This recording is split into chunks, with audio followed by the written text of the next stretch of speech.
Hello, everybody, and welcome to the South Florida Poetry Journal Flash Fiction launch for May 2023. The Flash launch, or as I like to think of it, is the flaunch, because I'm just pushing those words together. I'm going compression all the way here. Sudha Balagopal is honored to have her writing in many fine journals, including Craft, Split Lip, and Smoke Long Quarterly. Her novella in Flash, Things I Can't Tell Amma, was published by Ad Hoc Fiction in 2021. She has stories included in both Best Microfiction and Best Small Fictions 2022. Find her on Twitter at author Sudha or at SudaBalagopal.com. Sudha Balagopal.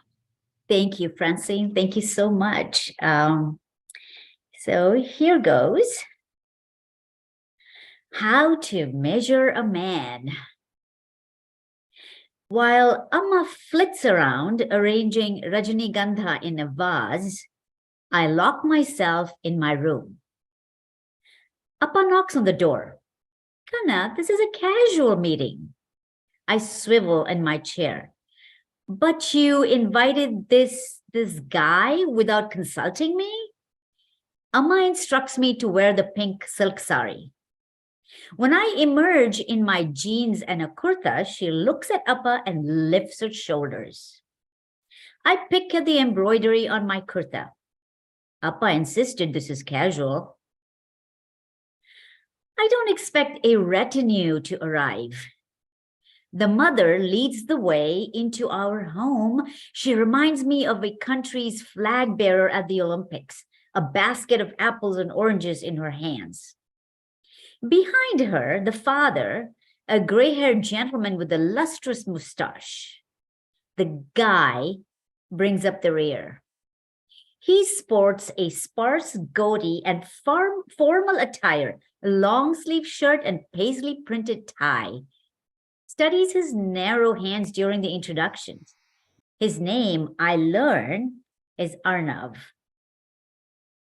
For 2-3 minutes, weather offers conversational escape.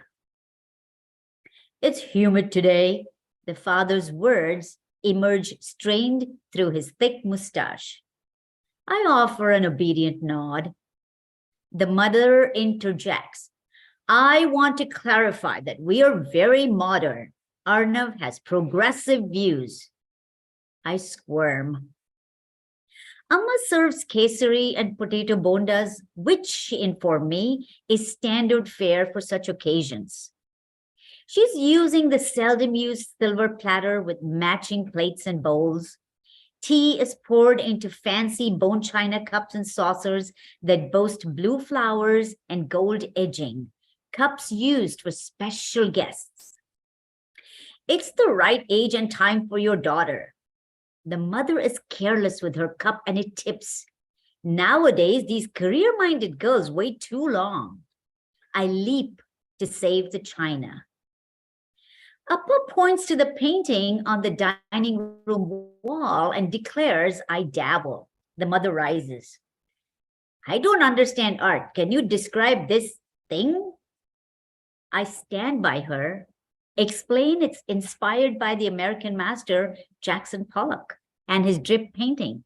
Who? She asks. He's famous for his abstract. She's not listening. She places a hand over my head on the wall like they did at my family doctor's office, except they used a ruler. When I step away, the mother, tall and thin like a palm tree, leaves her hand there, gazes at the expanse of the wall beyond. The next day, the mother calls. She says Arnav would like to meet me again. Absolutely not, I say. Appa scratches his head. Huh?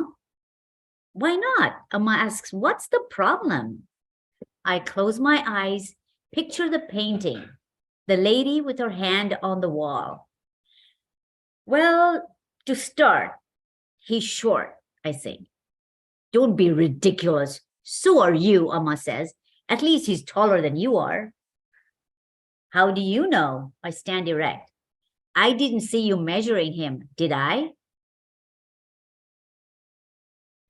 Okay. So I have one more here. It's the year of the flood, and this was in the Journal of Compressed Creative Arts. All right. The year of the flood. It's the year my friend Sia and I practiced French kissing on the mirror. The year we shave our tufty underarms with a rusty razor and tweeze our eyebrows into surprised arches. The year she writes letters to the young man next door. The year I help her sprinkle emotion, offering words like yearning and longing. The year our mighty Ganges shrugs off her embankments after a long, hot summer. The year we fall in love with love. It's the year we drool over Mr. Darcy and moan over Romeo and Juliet in our textbooks. The year we are subjected to relentless coaching, English, Hindi, math, chemistry, history, physics, even as we crave golden mangoes and juicy stories. The year the open air terrace becomes our escape as we thirst for evening breezes and neighborhood dalliances. The year we notice a man slipping in the dark of dusk to visit the beautiful widowed lady at the end of the street, and Sia asks, how can love be illicit? It's the year we read and reread tattered copies of Mills and Boon romances borrowed from the circulating library.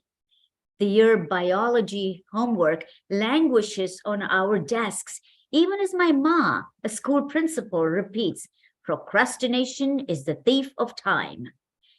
The year we ignore her, fret over shoulder-sweeping earrings and hard-to-find clogs instead. The year we splish-splash through puddled streets in the torrential monsoon rain. It's the year I stopped playing Killing Me Softly on my cassette player because Sia looks as melancholy as the vapor-laden clouds.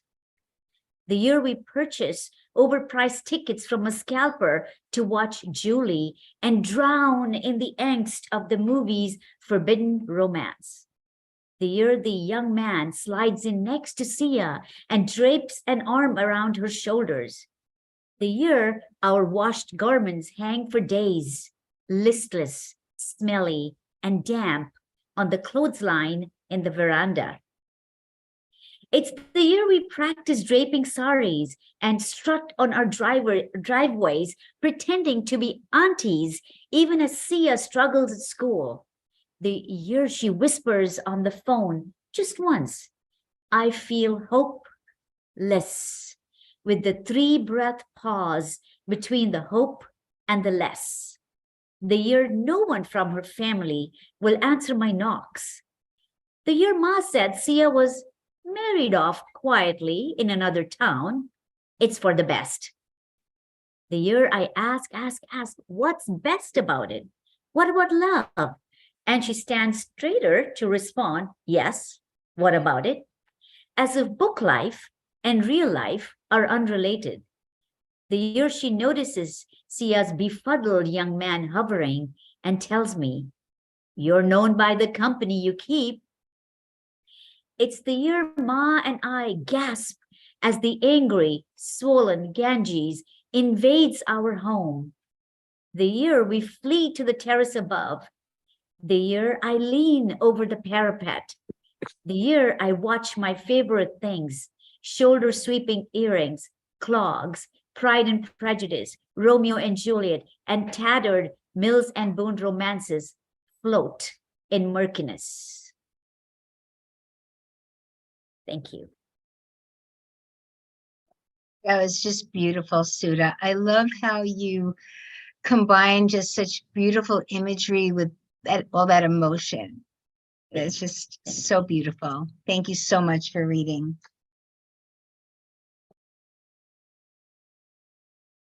All right, next, Katie Coleman.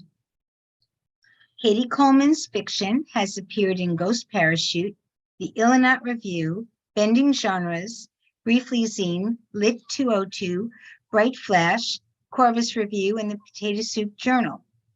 Her work has been nominated for Best of the Net and Pushcart Prizes. She has a master's in creative writing and works as a teacher in Phuket, Thailand. Katie can be found on Twitter at Anjuna2000. Katie Coleman.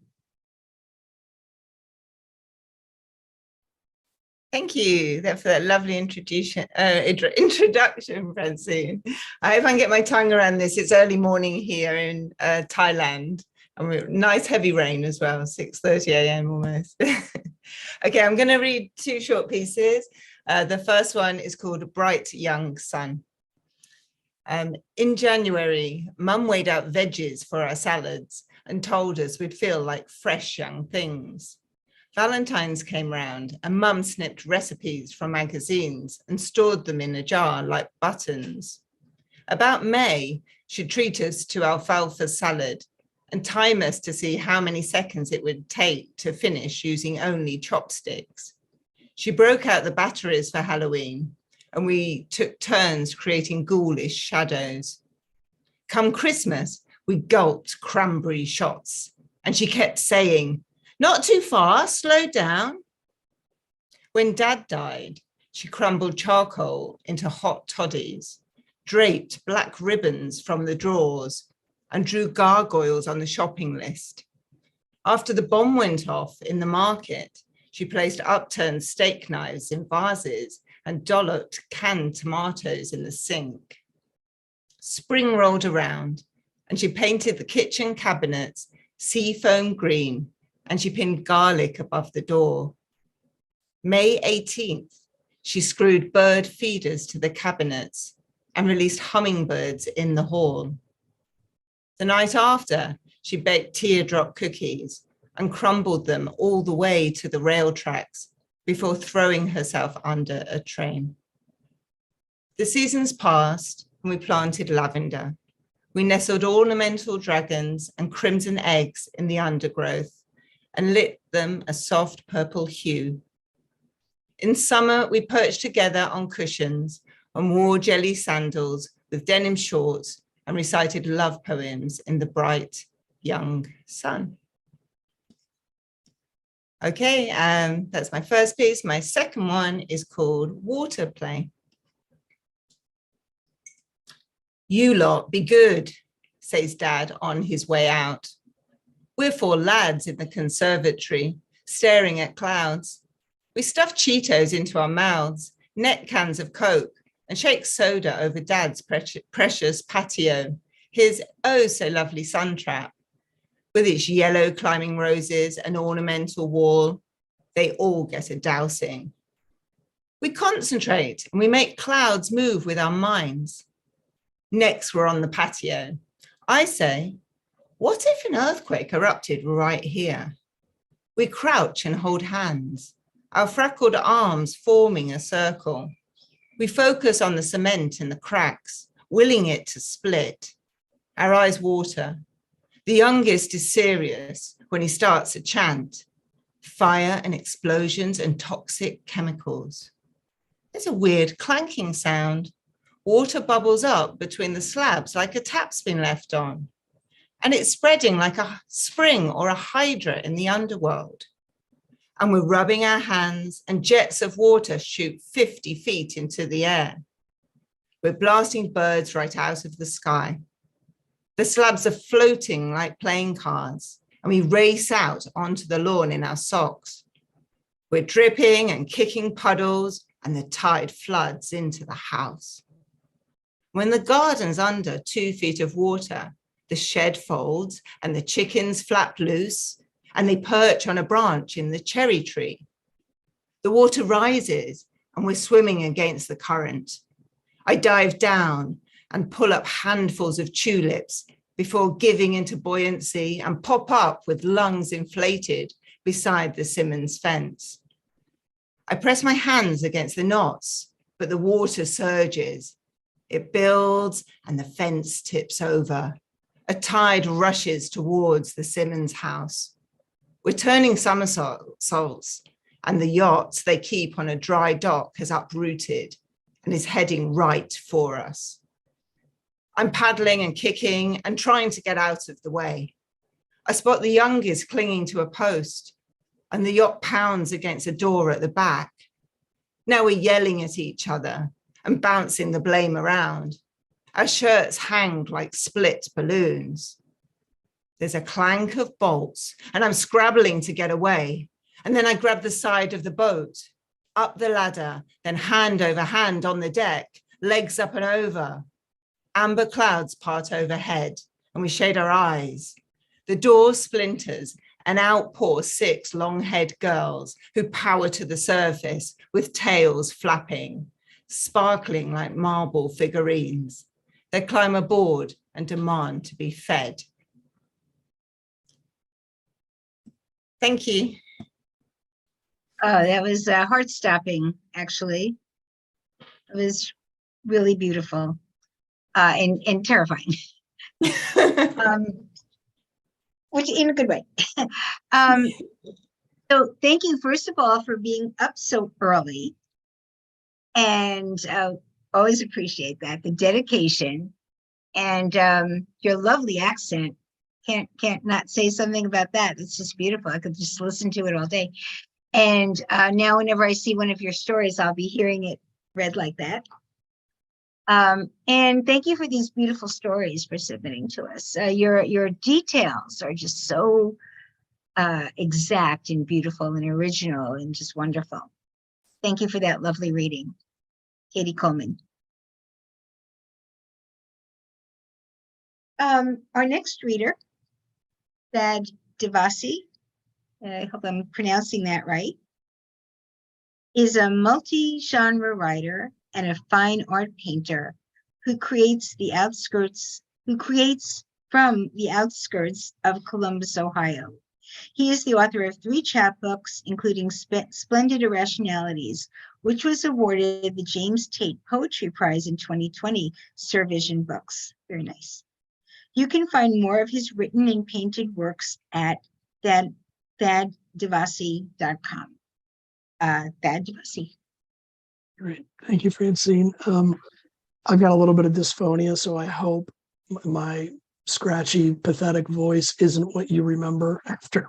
Unlike Katie, which was beautiful, but I hope that's not the case. And insert whatever cool voice you think belongs here. I have 2 small pieces that are part of a novella in Flash, and I don't know how Francine or who twisted Francine's arm to allow this in, because I write sort of in a surrealist, absurd perspective. So anytime anybody hops on this stuff, I'm just thrilled. So thank you, Francine, and I'll dive right in. This first piece is called Difficulties Walking Our Donkey. Our donkey enjoys watching Law and Order reruns on TV. He kicks the back door every day around 3 o'clock, and the wife lets him in to watch. He stands next to her, usually in the kitchen, as the show comes on. When the trademark dong dong sound presents itself throughout the show, our donkey faints as if shot by a tranquilizer dart. The wife says, "Oh, donkey, are you okay? Oh, sweet donkey, don't leave me, donkey." At which point our donkey rises to its feet until the next dong dong happens. And this is their Law and Order ritual. At night, I walk our donkey around the neighborhood before bed. There are strange noises on our walks, sometimes sounding like a pop pop or a screech screech, which drops our donkey to the ground as if shot.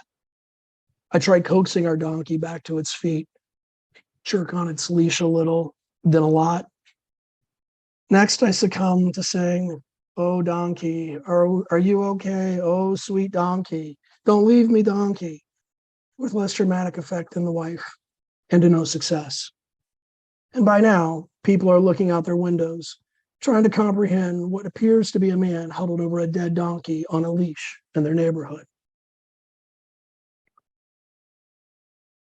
The next piece, continuing with our donkey, is called Foxy's Smokescreen. Fox, standing on its hind legs, is smoking a Dutch master cigar in my backyard. He meanders, still on his hind legs, to the back porch where I'm drinking an afternoon coffee. Sorry about the mess, he says. We'll do better next time. He's referring to dozens of butts and half-smoked stogies around the fire pit, the empty fifth of whiskey sitting on the tree stump stool. Instead of questioning the fox about the implied next time, I go inside to tell the wife about this extraordinary happening. All she chooses to hear is that there was some smoking fox in the backyard partying. I can see it in her eyes. She thinks I'm talking about Sylvia from down the street. Our donkey starts braying, a cue for us to hush as Law and Order's coming on. The next morning, I make a point to wake up early. From our second-story bedroom window, I look down through the wafting clouds of smoke. I see the embers of the previous night's bonfire still cooling off. And there's our donkey, standing on his own hind legs with a skulk of foxes smoking like a chimney. It's like a bourbon thrown in my face, both startling and burning. It's the moment I realize I've been asleep at the wheel, that I'm failing as a donkey parent. That was wonderful, Thad. Thank you. I love your voice, both your voice, your physical voice is just right, and the voice in your pieces. It was very light and surreal, and it was great. So I love the story, and I love the second one too. So so you say they're from a novella in Flash? Is that? They are, yeah. It's a series Yeah. of this failing writer, struggling writer, his wife, and Oh. this donkey. Yeah, Nice. Can't wait to see it. thank you. Well, thank you for reading, Thad DeVassie. Thanks for having me.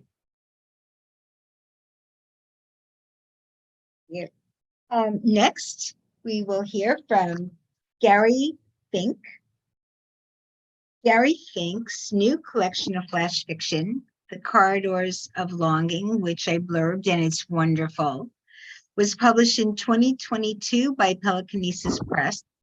The title story was reprinted in Best Small Fictions 2020. He is co-editor of the annual anthology Best Microfiction, which is pretty impressive because I love Best Microfiction, and it was he and Meg who brought it to life. So thank you for that, Gary. So Gary, read us your story or two, and Gary Fincke. Okay. Yeah, my copies of the new Best Microfiction just showed up in the mail today. Somehow they get to Meg in Scotland before they get to me in Pennsylvania. You can explain that one. This first story is called Tapeworm, a Parable. After he says that her latest diet has failed, after a morning of cajoling and an afternoon of his sweetest talk, after her reluctance at twilight, he tells her, this one is foolproof. After darkness sets in, her resistance wavering ever so slightly, he says, never again will you need a new one. After he swears this will be the greatest gift he could give her, after she travels with him to Mexico on what he calls a working vacation, after she accepts the nausea that surrounds her and jabbers in her ears while she swallows the advertised meal of infected beef. After this diet at last has entered her, he kisses her, but not, she notices, upon the lips. When they are about to leave, no one has to warn, say nothing to anyone. When she sees another well-dressed couple pass them, she is grateful for dark glasses. When they step outside, she adjusts her wide-brimmed hat, tugging it ever so slightly lower. Now, the heat and swirling dust announce what feels to her like cartel weather. Already she imagines the guaranteed worm devouring her. She remembers health class, the filthy boy in front of her who sucked his fat fingers after his greasy lunch. Aftertaste flies home with her. The future, it promises, is 2 pounds lost per week while you eat the food you love. He reminds her that trust is what's necessary, that a miscarried worm is the exception. When her body thins and lightens, envy will examine her full plates. Jealousy will notice that she doesn't excuse herself from the table. Rage may even drum its fingers or clench its fists throughout the unshakable alibis of dessert, after dinner drinks, and more than an hour of conversation. For certain, he says, the worm will keep its secret. What better arrangement could it wish for, regularly fed and undisturbed? She wonders how many weeks it would take for him to be pleased, how many after that until he worships her. She has nothing to do now but wait. So there is time for her to study, to learn that the segments of her worm are conjoined to absorb her through their skin, that it will fatten and lengthen from its greed for her without relying upon an insistent mouth. For 2 months, he does nothing but watch her, saying that he is waiting for perfection. For another month, the same, promising and promising like an evangelist. When she is dizzy, he says trust. When she is nauseous, he says faith. She begins to dream him thin and frail and gasping. She studies cleansing. Because she cannot announce by using bottled remedies, she learns that flushing the worm requires papaya seeds in warm water and honey. She hydrates and repeats until one promise at last comes true. For 3 days, her weight is steady. On the 4th morning, she has edged up 3 ounces. He hovers over her lunch. He stares at her dinner. The following morning, she begins to leave him pound by pound. Now, the other one is actually hasn't been published yet, but it's about to one of these weeks soon in Fractured Lip. And since I'm going to another high school reunion in a couple of weeks, this one fits. It's called Albatross. After 25 years and an hour of cash-barred drinks, the ballroom-sized venue is stuffed with chatter and assessment. From classmate to classmate, you listen to the stories fat with nostalgia or self-regard, all of them rooted in achievement. You nod and smile and sometimes spew your own stories, pleased by the attention. Your wife, who graduated 1,000 miles from here, has slimmed down for the evening. As if she is here to discover your past, she listens more closely than you to what your classmates say. She follows your eyes from woman to woman. More than an hour it takes for the classmate you dreamed about in biology, chemistry, and physics to reach you. After graduation, all summer at the pool, she was a lifeguard, but you only imagined her in a swimsuit because you worked a union factory job. Also, if you were honest, because you couldn't swim. Regardless, your wife is comparing her to the yearbook photos you have shown her more than once. You feel 16 again, nearly afraid, but she talks as if you were more than a dreamer, plunging into her story about another boy who could not swim. Hand over hand, she says, that boy must have edged to deep water along the dock that claimed part of a lake for the summer camp where she worked after college. No matter the reason, he'd lost his grip and gone under while she'd scolded another boy for running, adding a minute between her whistles for buddy checks. Last warning, she quotes herself saying to the running boy, "Don't let me see that again." For 22 years now, she says, her dreams often have soundtracks of whistles and screams. Always there is water with shadow, a still life. She wakes with what feels like a heavy weight yoked over her arms.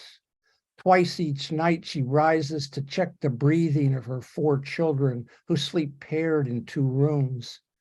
A trilling in her ears insists that she evaluate the pillows, examine the chest for the temporary relief of rise. You don't mention a word about how, though you still can't swim, you have practiced CPR on a dummy called Might Muscles, bringing him back from the dead with your hands and breath because you coach something as landlocked as a tennis team. Imagine yourself watching a boy dragged from a swimming pool the class instructor had told you. Imagine your well-trained hands on his chest is the only way to resurrect him. Now, you don't say a word at all, but you notice she is looking at your name tag, her mouth forming and then reforming the 3 difficult syllables of your last name. As she begins to turn away, your wife says, "Michael and I are both so sorry." The woman lays one hand on your wife's arm. "Safety is impossible," she says, her voice hushed as if speaking only to your wife. There's no shame in the inability to comfort. Thanks. Thank you, Gary. That was absolutely wonderful. I love like your phrases. I love that last line of the first story. She begins to leave him pound by pound. Wow. It just struck me. And in the second story, her eyes wandering from woman to woman. I just love the way you phrase things. Beautiful. Thank you for joining us tonight, and thank you for submitting. Gary Fincke. Okay. I want to just maybe insert these stories of the people who aren't here in as we go along. This is a really short one. Duncan Tierney, he lives and teaches and writes in South Florida. That was his whole bio. And this is called Homebody. The door jamb pulsed and bled, gushed like a riot, like sugar ants bleed into apple seeds, then arsenic. You've got to let a house do that, bleed. You've got to let a house warp, tattooed and nubile like a crust punk air. Let it get dirty, pubescent and sweat-drenched. It's the dirt that keeps a man warm. It's the smell of mom's watered-down shampoo, of rose water, of dog fur. It's the dog fur that keeps the house warm and the scent of bone-groaning cold, that undead mutt. It's the scent of dog fur. And pipe grit. Pipe grit is important too. My mom says that there was an earthquake here once, an earthquake and arrhythmia. And she didn't wake up to the tremor, but to her dad under the door jamb, reeking like booze and bad memory, reeked like spiked TV, reeked like his own broken watch. And she watched him watch her watch the dog, his mouth chalked gray with pipe grit. And she watched him peel away at a bit of the paint until the door jamb pitched and bled. And that's Duncan Tierney from the May issue.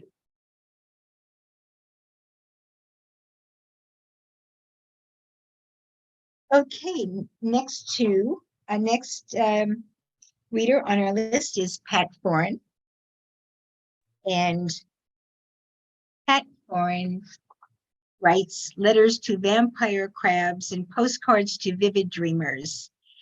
His work has appeared in Pithead Chapel, Louisiana Literature, Tahoma Literary Review, and elsewhere. Find him at neutralspaces.co, Pat Foran, or at PD Foran. Pat Foran.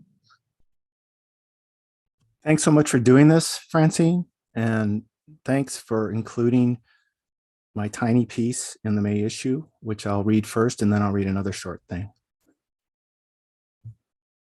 First piece is called Love Letter to What's Left. What's left? Anything? Wrong question, but that's where things can go when things go south of right. You can't always feel these things when they go, but you can always hear them, no matter how softly they slink.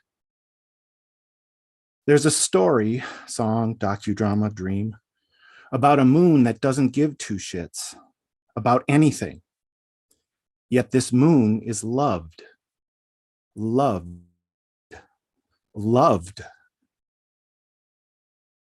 What on earth for?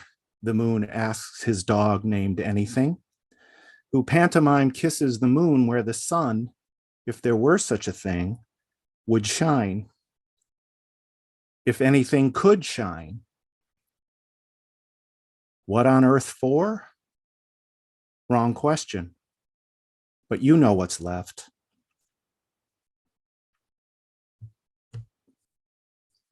I'll read one more short thing. It was published in the Bureau Dispatch, and it's called This Wave, a Little One, Quietly. There's a lake that is a locket, a love machine without the machine. Hey, that's me, right? You said, pointing to the lapping waves, remembering something I'd. Yes, it's you, I said. How quiet these waves, how they lap at this hour.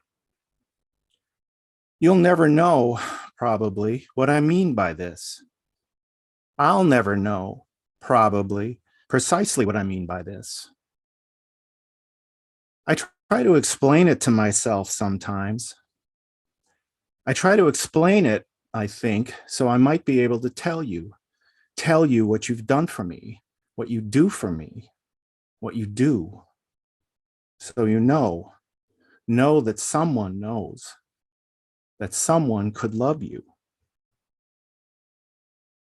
I also try to explain it so I might be able, in the process of explaining, in the telling and retelling, to recreate the lapping from this locket of a lake.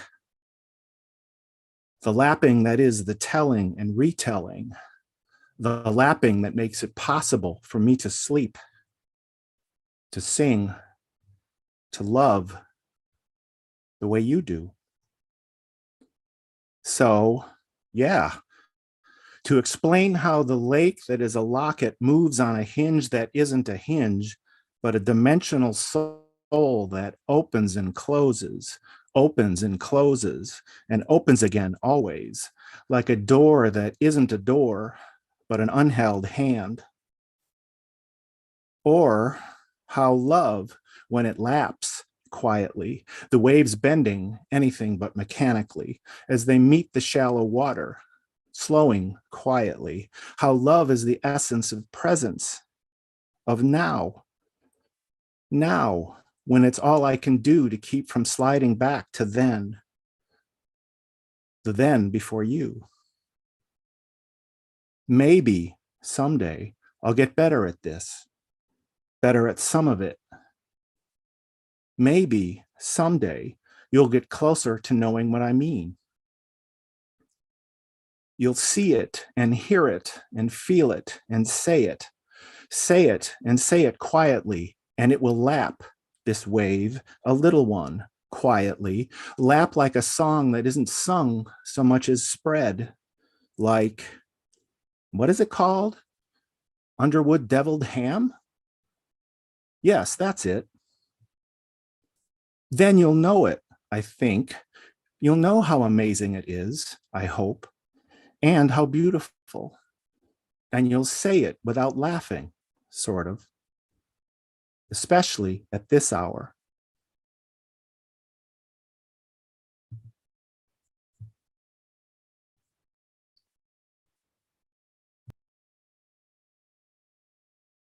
Thank you, Pat. It was beautiful. I love how and I've told you this before, your stories, like you have this spinning quality. It just feels like getting caught up in a tornado, but sort of an internal tornado, if that makes any sense, feel like I'm It just getting does. deep. Thank you. Yeah, getting deeper and deeper into, the internalness of it. Beautiful. Thank you so much, Pat, for reading and for submitting.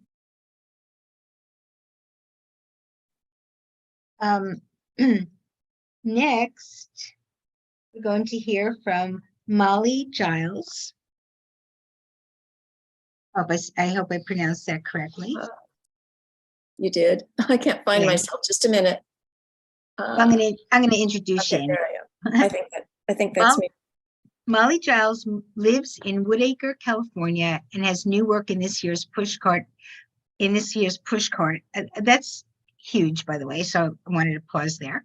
Flash Fiction America, also huge, and the small fiction anthologies. Molly's novel, The Home for Unread Wed Husbands, what a great title, is forthcoming from Leapfrog Press in June. Molly Giles. Thank you very much. I'm just going to read the piece I submitted to you. So it's called Indians.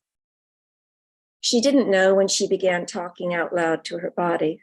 Perhaps it started when she was a child and her grandmother insisted she apologize to the ground when she fell down, or to the table when she banged against it, or to the milk she spilled on the tablecloth.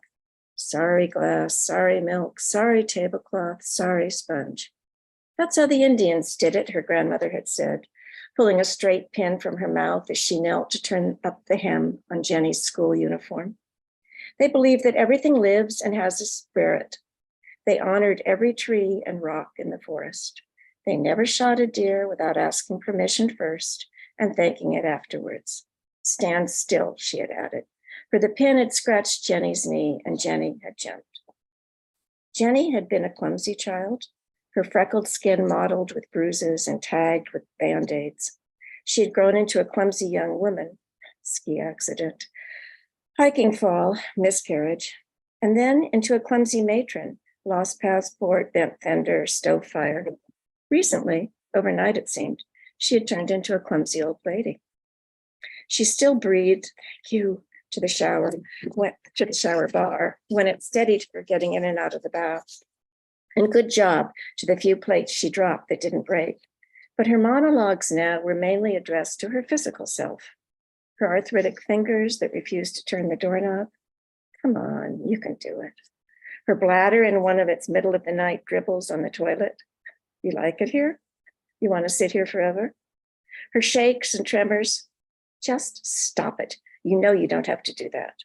She might have been her own grandmother. She was that stern. She scolded and scoffed and gave orders all day. Don't fall, for Christ's sake. Look where you're going. The exit's that way, dum-dum. You do not need that last cookie. Wine? I do believe you've had enough wine, my dear. And stop whimpering. So far, her body had behaved. She had not broken a hip or had a stroke. You'll live, she counseled when she came down with a cold or a migraine, so snap out of it. She hoped that when she was actually dying, she'd be kinder. Thank you, she hoped she'd say to herself. You were as good to me as you could be. Of course, you could have tried harder. No, she would not say that. She would be gentle, she would be forgiving, she would be as grave and dignified as any Native American elder. You'll have to do without me, she would tell her breath, just as I will have to do without you. But when? She pressed one hand to the bump on her breast, surprised to find it still there. What's going on with you? She asked it. Didn't I tell you to beat it 6 months ago? The bump had its own life, she knew, its own spirit, was perfectly capable of taking its own time. She honored that, but still, enough was enough. I'll give you 3, she told it. 1, 2. On 444, she lost her temper, snapped. Okay, if you're going to be like that, and phoned her doctor at last.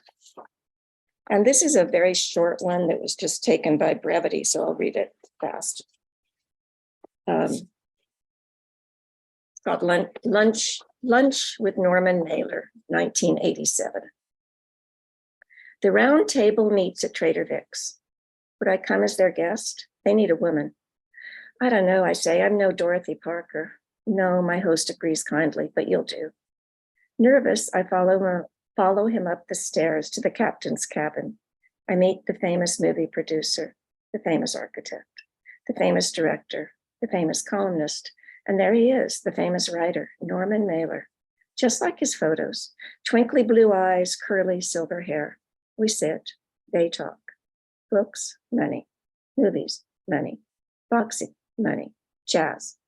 No one speaks to me, so I don't say a word. Carafes of wine appear and plates of food. Norman Mailer starts to move his silverware around with his tiny hands.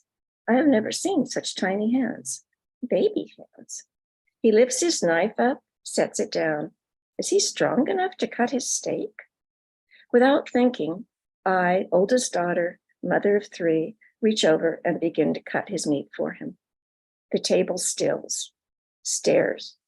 Well, I think looking up, they said they needed a woman. Mailer beside me grunts and starts to eat. Thank you.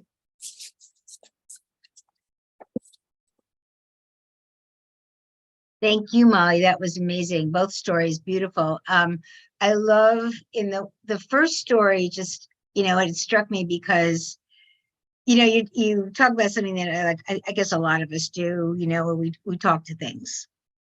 And then just that part where she talks to the lump in her breast, like that was just, just the way you put that in there, just amazing, beautiful. And the second story, great. Thank you so much for joining us tonight and for reading. Thank you. Thank you. Molly Giles. I'm going to read another story from somebody else who's not here, Steve Salisbury. He's also in the issue. I think it's good to hear the stories read because it just adds another dimension. It's really good to hear it by the actual author, but it's still to hear them read even by me.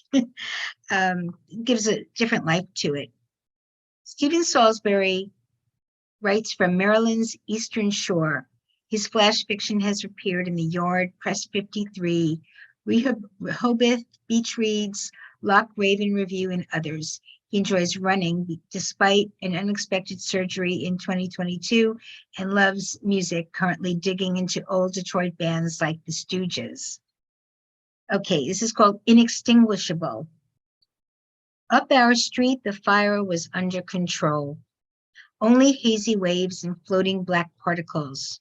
Everyone knew the troublemaker, shirtless and sooty, long dark hair, crazy red face. He was barefoot, oblivious to the cinders. A tiny one landed in my eye, stinging as I blinked. Prick. The 2 firemen were pulling the guy back, thrashing. His eyes blazed at the hoses. This time, he'd set the garage on fire, but his mother escaped. She was bent over by the hydrangeas, coughing, holding up a halting hand like before. Her boy shouted wildly, "I'll do it again." As soon as they leave, the firemen pulled harder, their fingers making marks, but leaving no impression, just like the last time. That's Stephen Salisbury, and that's on the issue. Okay, next we're going to hear from Pamela Painter. Pamela Painter is the award-winning author of 5 story collections. Her stories have appeared in numerous journals such as Fictive Dream, Flash Boulevard, Harper's, JMWW, Matter Press, Smoke Long Quarterly, and Threepenny Review, among others, many others, and in the anthologies Sudden Fiction, Flash Fiction, and Flash Fiction America. Painter's stories have received 3 pushcart prizes and have been presented on National Public Radio, on the YouTube channel Chrono Geo, and by the World Theater in London and New York City. And that YouTube channel story is of the Hopper painting, and it's fantastic. So if you can find that on YouTube, if you can put that information in the chat, Pam, where they could go to find that afterwards, that would be really great. In the meantime, she will favor us with maybe 2 of her stories. Pam Painter. Thank you, Francine. This is really great that you have pulled everyone together. It's wonderful to actually hear the stories. Mm-hmm. Okay, the first story I'm going to read is called Foster's Dive. The bartenders at Dive at Dave's hardly talked to me. Liz just quit, but before she left, she told me, "Honey, go log time at Community so you can leave this life." She didn't know I'm already logging time in a creative writing course. After a recent class, the professor wanted to talk fancy cocktails. Can a French 75 be made with vodka or gin? I shrugged and told him all I do is pull draft beer. Once he came into Dave's asking for me, said I was a student. He saw it was mostly beer and shots, not one sport coat on his stool. He had a beer and left. Now, when Dave gives me orders, it begins with, "Hey, college." Quitting dive at Dave's is a while off for me. I stay for the stories, and I'm a good listener. Customers can tell if you're nodding, just for tips. I am totally sympathetic as I hear about unfaithful wives who spend a fortune at beauty parlors or cheating husbands with spider phobias. I have a nose for stories, for the guy whose third shot gives him courage to say how he's been wronged, for the girl whose lipstick has gone awry, just like her man. Students in the class are jealous of my stories, how I know someone is doing drugs in the ladies or fucking in the gents, how a son thinks he's a bot, or a shoplifting daughter stitched 2 extra pockets in her raincoat, how men hitting on me is as predictable as the frat party stories my classmates tell, or their stories about dead pets, broken teenage hearts, and aliens or zombies. Someday I'll write my own story, my story about years of funneling through 7 foster homes. Each home had a different set of rules, sad, fake siblings, a weird layout of rooms, and once a foster pedophile. I even have my title, Foster's Dive, but I'm saving all that for later. For now, I'm practicing on what I hear at Dave's.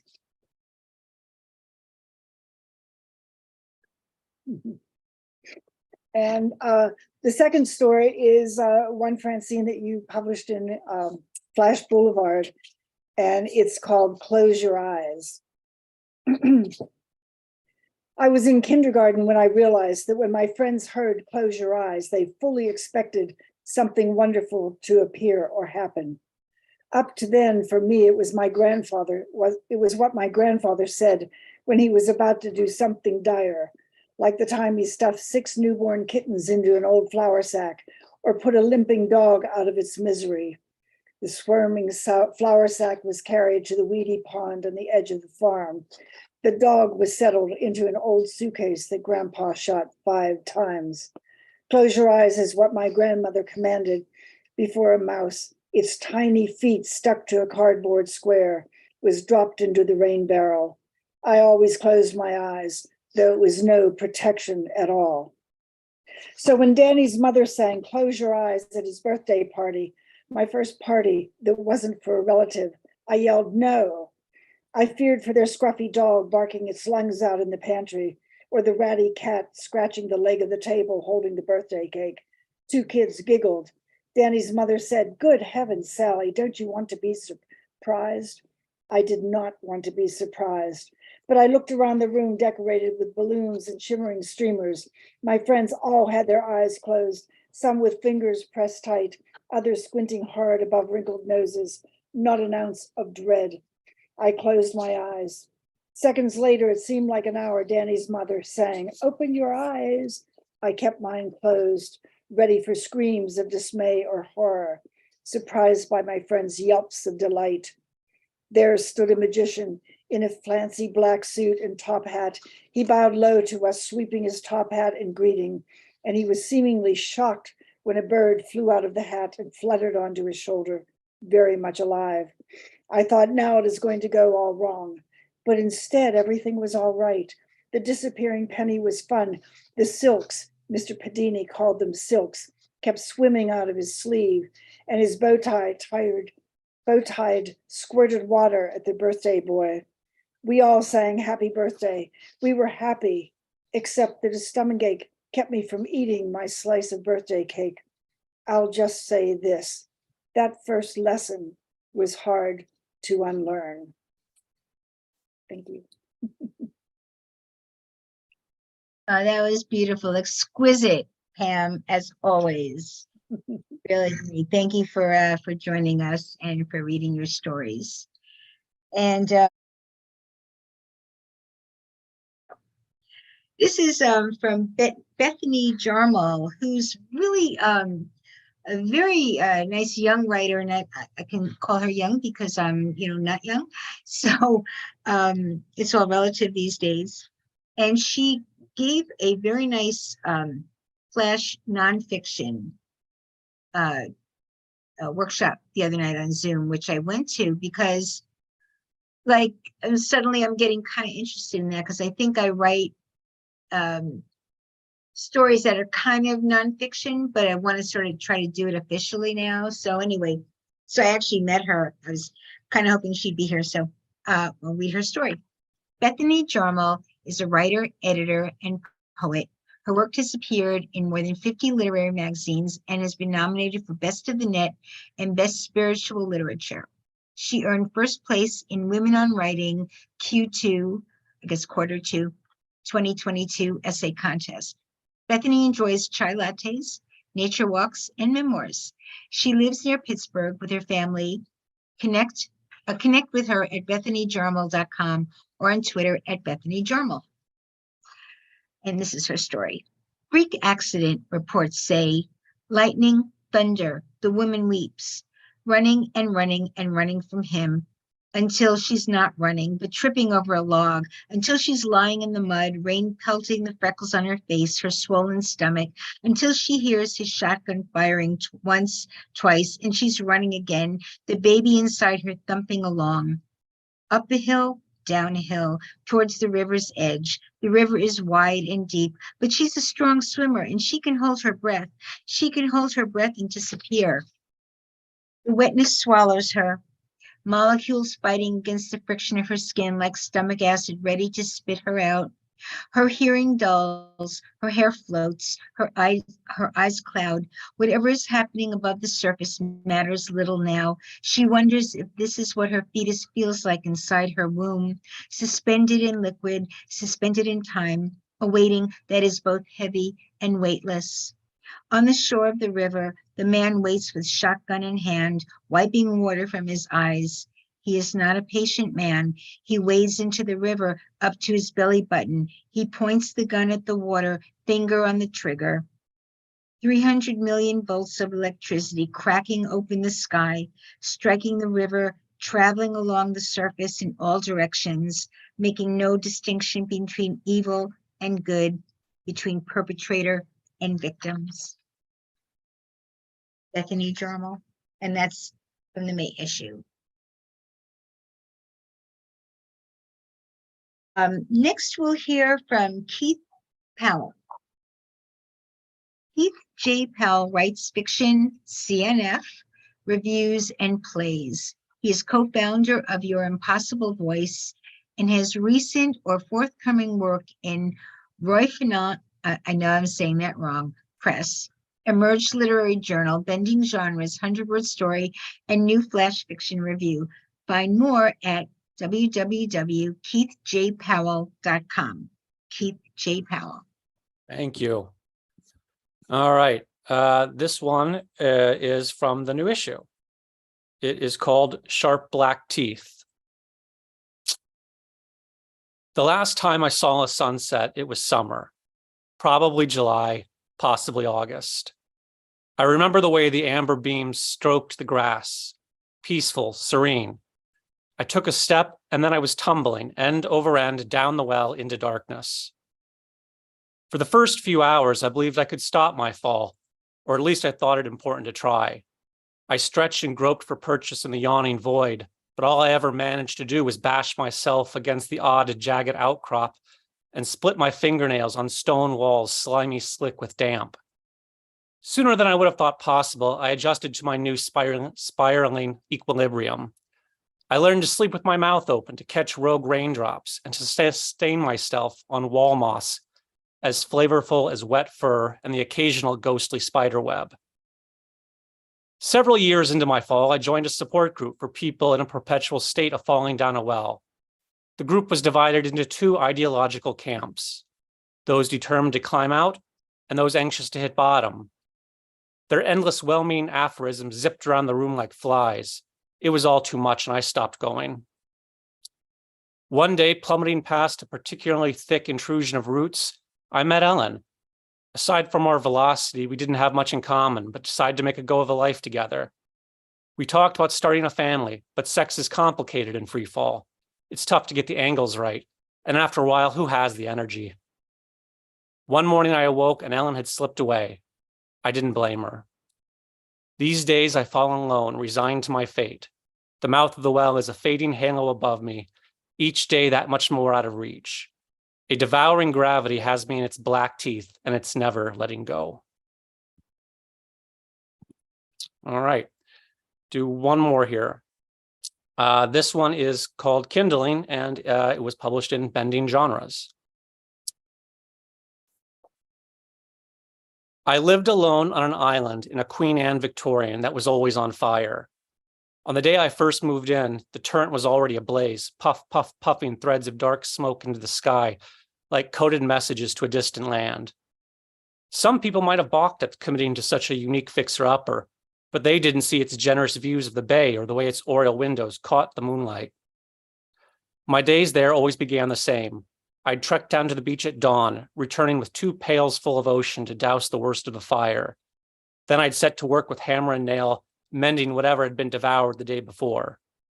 In the evening, I'd pat my clothes and hair for hidden embers and take my dinner down by the shore, soaking my tired feet in the lapping tide. Afterwards, I'd doze in a rocking chair on the wraparound porch, savoring the crash of waves on the rocks and the salty bite of the sea breeze. Little by little, though, the Sisyphusian rhythm of it all exhausted me.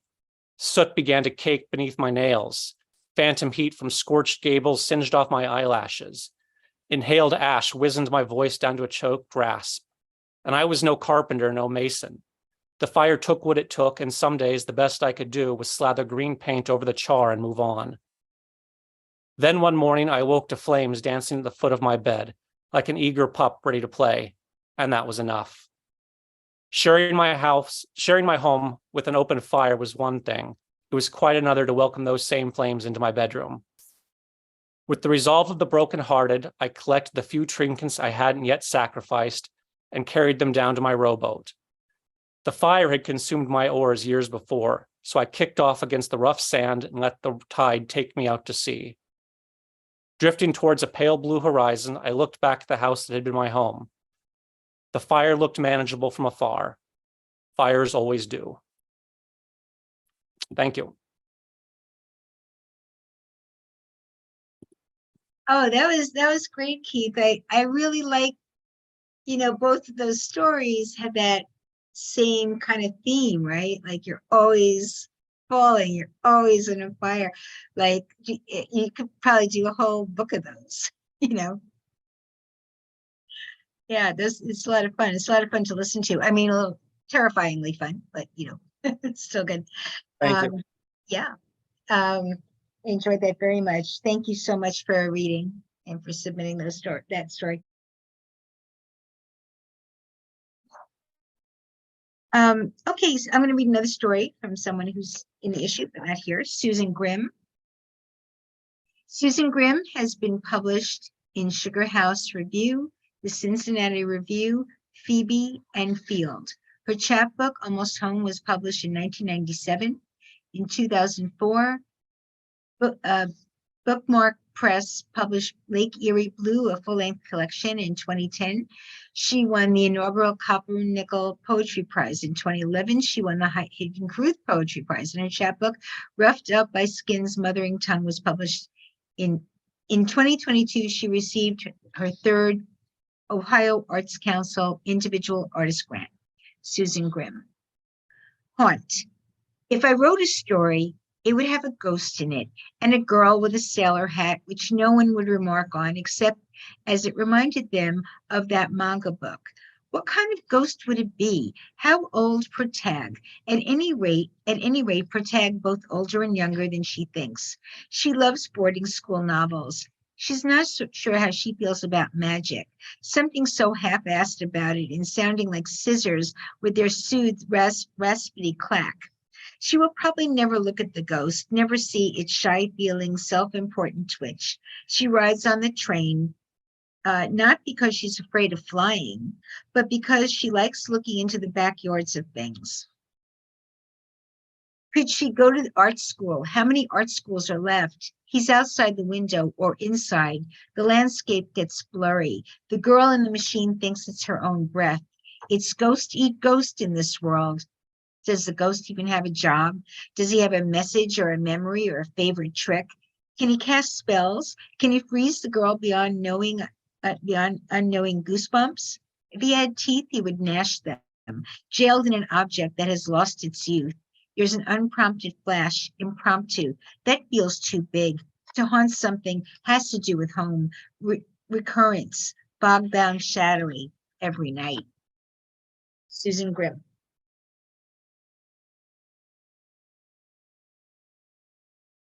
Next up, Amy Marques. Amy Marques penned children's book, Barely Read Medical Papers. I'm sure they've been read. And numerous letters before turning to short fiction and visual poetry. Yeah, Amy does a lot of collages. They're really quite beautiful. She's a Pushcart Prize Best Small Fictions and Best of the Net nominee and has work published in journals such as Street Cake Magazine, Moon Park Review, Bending Genres, Gone Lawn, Flash Boulevard, Jellyfish Review, Chicago Quarterly Review, Reservoir Road Literary Review, and SoFloPoJo. You can read more at amybookwhisperer.wordpress.com. Amy Marques. Thank you, Francine. It's so awesome to be here. I always enjoy these readings. It gives like a flavor to the issue as well, hearing it in everybody's voice. I'll read two pieces. One of them, I'm not sure how to do it orally, so I'll just kind of tell you when there's a break because it swaps between two stories. So visually, it's easy to see. So I'll give you a verbal cue for what you can't see visually. On May 4th, 1929, Audrey Hepburn was born to a Dutch noblewoman and her second husband, a British subject born in Austria-Hungary. The branches of her family tree canopied all over the old country. The new country crowns as noble any family that clings to money and power long enough to begin to believe in their own aristocracy. I was born into bedraggled quality. My mother was too nice to divorce the husband who dragged her silver spoon into the mud. He drank his way into ditches, back alleys, unkempt fields. Her second cousin always brought him home, lectured him, threatened to steal his wife, and fathered me. Little Audrey's childhood brimmed with international travel, intrigue, culture, language, dance, and the kind of education only old money can buy. Her father left her when she was 6. When I was 6, and my mother's first husband drowned in pneumonia, my father married his second cousin, my mother. There was no need to play the grieving widow. The whole town was relieved. Hers weren't the only eyes he'd blackened. My parents had 2 daughters after marriage. My sisters carry my father's name, but I am the one he loved best, the one who never left his side. During the war, Audrey, aka Adrianski, aka Etta, danced to raise money for the resistance. Maybe did more for the resistance. Survived, fled, went on to become an actress, dancer, singer, ambassador, icon. She sought out her father. He remained distant. She supported him to the end of his life. I should have been a star. I thought I was meant for great things. I thought I would go places. But father insisted I stay close where he could support me, where he could forever be a hero and never without his adoring audience. My second piece has a tiny little bit that's lyrics of a song in Portuguese. And so I'll ask you to excuse me as I read it in Portuguese, and I'll give you the kind of the explanation ahead of time. It says, come with me because waiting isn't knowing, and those who know make things happen and they don't just wait for them to happen. So that's like a loose, very unpoetic translation. The piece is called Why Do We Keep From Singing? And it'll be published next month in Sky Island Review. Why do we keep from singing? Vem, vamos embora, que esperar não é saber. Quem sabe faz a hora, não espera acontecer. We forget how our fathers begged us not to argue with the neighbor's children because officers' children, Even low-ranking officers' children must be appeased by those whose father have no rank at all, and we must remember that justice and intelligence are no match for nom de guerre and accusations that needn't be proved. We forget that we bought band music at festivals where singers were marched off of stages in handcuffs, and how we hid the records under oversized jackets, steps carefully unrushed on our way to catch a bus, counting the seconds until we arrived home, safe. We forget how we sheltered books that had been banned and buried and burned, how we mouthed the words to each other, throats dried out by the knowledge that speakers could be hunted and captured, questioned. We forget that we parroted ideas we didn't believe in because to be called subversive was to be threatened with imprisonment, beating, torture, disappearance. We forget that years later in philosophy class, we would unwittingly tap our pencils to the sound of our instructor's soft-spoken lectures and watch as he crumbled into the fetal position. He was sorry, he was sorry, he was sorry. He thought he had forgotten the interrogations, the foot taps echoing after each question, the beatings, the pain. We forget how we learned to fear the colors of the flag, while those who spent their days in salons listening only to the official news, painting their hair yellow and their nails red, could ignore what they chose not to see with their own eyes, and thus firmly believe that prosperity reigned. We forget why our parents feared knowledge, innovation, color, song, dialogue, revolution. The thinking of thoughts was for artists on tightropes, balancing secrecy with sarcasm, nuance with suggestion, and exile. We forget how there was always a new student, a new teacher, a new neighbor, how family was tight and newcomers dangerous, and sleepovers and dinner parties were snake pits of informants. We forget the meaning of words of songs we weren't taught, the ones we only heard in whispers. We forget that we were taught to forget. Thank you. That was wonderful, Amy. I love the repetition and that first story. I love sections, so that's great. Thank you so much for reading. And Amy Marques. I'm going to just read one final story from someone who's not here, but in the issue, and then we'll hear from our final reader. Okay, this is Kevin Brennan. He's the author of 8 novels, as well as story and poetry that have appeared in many online and print journals, a Best Microfiction nominee. He's also the editor of The Disappointed Housewife, which is just such a fun journal, really. A literary magazine for writers of offbeat and idiosyncratic fiction, poetry, and essays.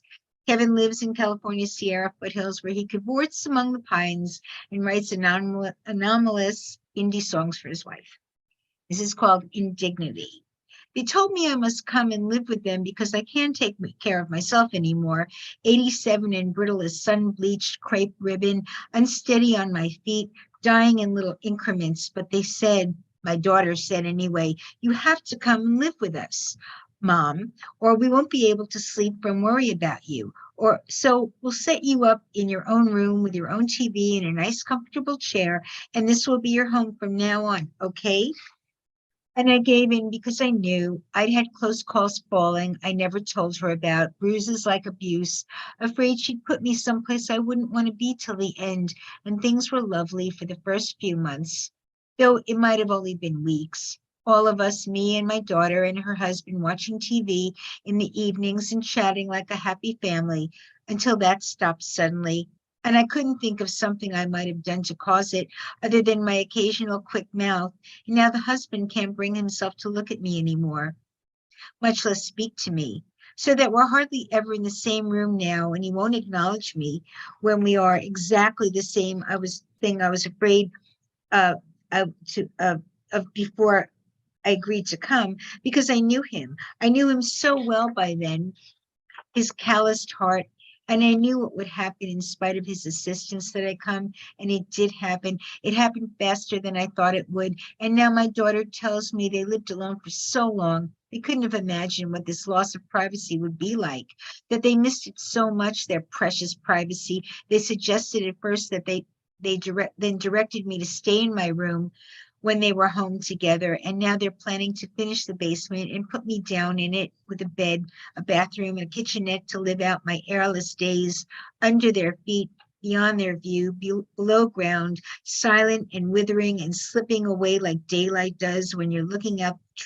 at the trees at dusk, and they are suddenly not there anymore. And you're past seeing, past recognizing, past loving, past care, past dignity, and all the light is utterly gone from life. Sad. Kevin Brennan.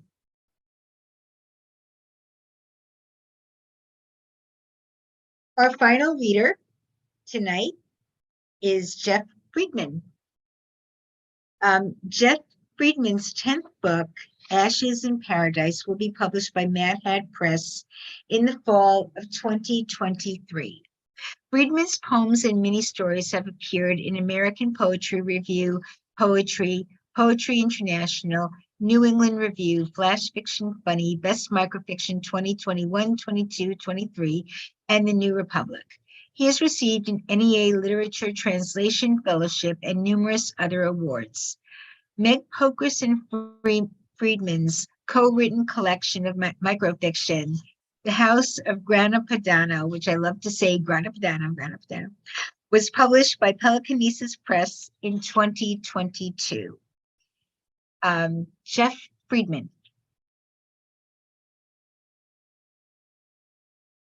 Unmute. Thank you, Francine. This was a really wonderful reading. And once again, I've really enjoyed myself. I just read a week ago for the poetry side of South Florida. And South Florida is a wonderful journal. And Francine, you're such a gracious host, so it's great. All right, I'm going to start out with the piece that's in South Florida Poetry Journal. And pardon me, I'm trying to stay straight. My back is really, I just drove 6 hours today. So my lower back is bothering me a little bit. I had a little cognac or maybe a lot of cognac to try to straighten it out, but we'll see. White owl. In my dream, a white owl flew into our house and landed on the ceiling beam. Do something about him, my wife said. How do you know it's male? I asked. She squinched her face angrily. You left the window open again, she said. I told you not to. But the window was shut and there was no broken glass. The owl scanned the room, emitting a menacing call. Owls are supposed to be wise, I said. Maybe it'll tell us something important. Owls are dangerous, she said. It's dangerous to believe them. The owl shook several times, then plunged as if it spotted a small bird or a mouse. We tracked the white owl from room to room, but it hid from us and didn't make a sound. We'll never be able to sleep or have a moment's peace with that owl in the house, she said. But we are asleep, I said, opening my long white wings. I'm going to read two more real short pieces. This one is called My Mother's Dress Shop, and it is in Best Microfiction 2023, thanks to Gary and Meg. I'll just say my mother had a small dress shop in the city that got robbed once a week probably. And I used to be the free labor there, helping to break down boxes and bring in stuff when I was pretty young. So anyway, it's called My Mother's Dress Shop. Break down the boxes that held the clothing and stuff them into the dumpster in the alley behind the shop. Break down the racks that held the sexy dresses, the leather coats, the French lingerie, until they are just rods and wheels lying in a corner. Fold up the clothing neatly. Break down the counter, the shelves, and the cash register, empty of cash. Break down the shadows that no longer hold voices. Break down the light that drops through the window like a message until it is just a scrap of light. Break down the dust that clings to the walls and counters that your mother attacks with a cloth and Windex. Break down the mannequins until they are disconnected limbs, head, and torsos Now there is only a memory of a memory, the striped cat leaping on the counter, its tail ticking back and forth, the nurses in white uniforms peeking in the windows of air to spot a skirt or blouse on sale, your mother's voice coming back to you like the smells of a fresh cinnamon sweet roll and steaming black coffee, and the blaze of sun that makes it impossible to see. And I think I'm just going to finish with an old, very, kind of humorous layer piece. It's called Bear Fight. I live in New Hampshire, and there have been years where bears have been omnipresent bear and its cubs have been omnipresent in my driveway and on my trees and in the neighborhood. So even though this does not have to do with any sort of realistic bear, I'm going to read it. That was a good background for it. So Bear Fight. Oh, by the way, I wanted to mention one thing. Bears huff. I'm not sure that wolves actually huff, but bears definitely do huff. So when Liza fell in with the bear, I was more than disappointed, as I had been in love with her since childhood. What's he got that I don't? I asked as we walked past the diner together. He's a bear, she said. She let go of my hand. He gets a little jealous when I'm out with my friends. Why do you want to be with a bear anyway? Two teenagers pushed past us with their skateboard. Balloons floated above Main Street, announcing a sale at the furniture shop. Why do you want to be with me? She asked. We parted ways when the light changed, but later I went to her home dressed as a bear. She opened the door. Come in, she said, putting her arms around me. You don't smell like a bear, she said. Then in walked the bear with a fierce look on his face. He growled, and so did I. He cuffed me, so I cuffed him back. Then we grappled with each other, air hugging, until Liza stepped in between us and held out her hands. I'm sick of bears, she said. Get out of here. I ripped off my bear mask. I'm not a bear, I said. The bear ripped off his. I quit this game, he said. I'm not a bear either. Liza removed her mask, and she wasn't Liza. We ran away as fast as we could. I made it back to my place and locked the door, turning on the outside light. But all night, I heard her huffing. Thank you. Wonderful, Jeff. That was really great. So thank you all for being here. If you can, everybody take themselves off of mute, and we can, if you would, give some applause to all of our readers tonight. Sudha Balagopal,